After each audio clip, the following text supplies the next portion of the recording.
Good afternoon. Umuulan dito sa amin ngayon, guys. Ay! Ay! Ah! Sakit sa kong paa, ay!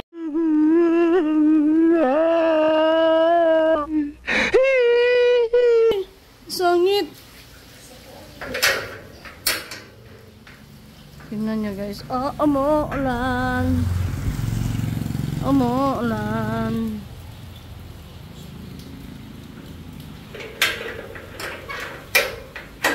Yung pamangkin ko, guys, tinuruan kong maglaba. Sana all. Ayan. Kasi, pag dumating yung time na mag-boarding house na siya, kasi need niya mag-boarding house dahil yung course niya is flight attendant. At need niyang OJT, no?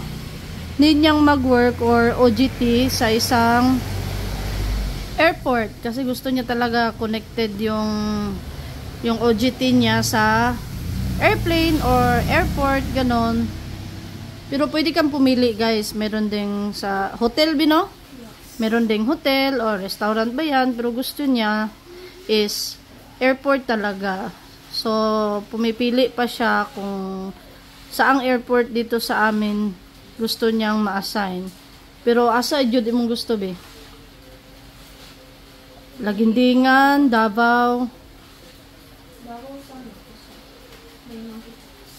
Yun. Kaya, pero kung Lagindingan, wala ate Lagindingan. no, saan man na?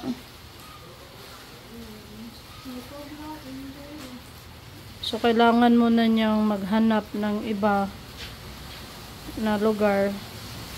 Kasi dito sa amin, sa Mindanao, sa Lagindingan Airport, wala dong available. So kanina nabanggit niya, guys, parang Camiguin or Bukidnon.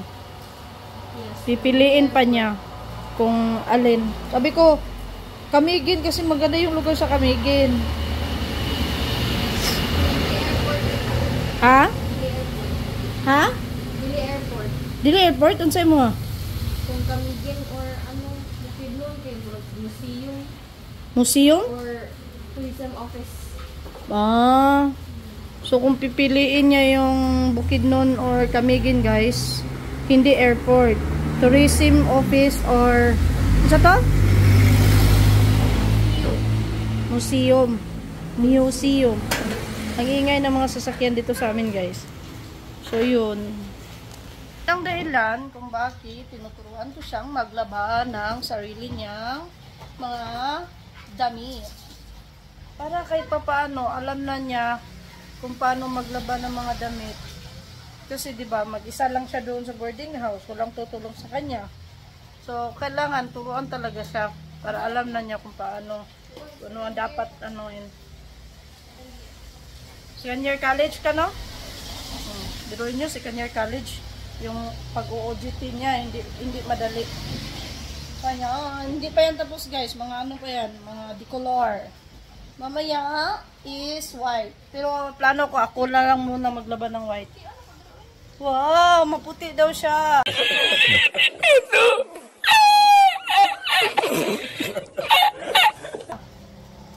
Pak!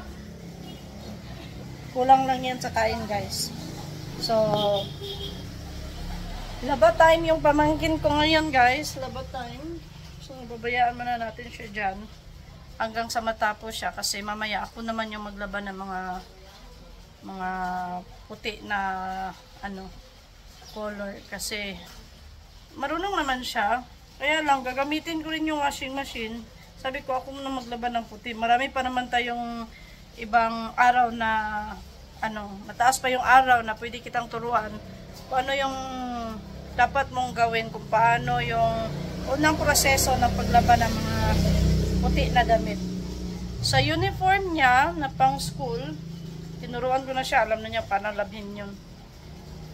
So alam na niya kung paano labhan, kung anong part ng uniform ang dapat unahin, alam na niya yun. So yun lang, gusto ko lang i-share sa inyo na tinuturuan ko yung pamangkin ko kung paano maglaba ng sarili niyang mga damit. Kasi need niya yun eh. Kasi mag-boarding house na siya. So, dapat marunong na siya paano, kung ano ang dapat niyang gawin. So, yun lang guys. Thank you for watching.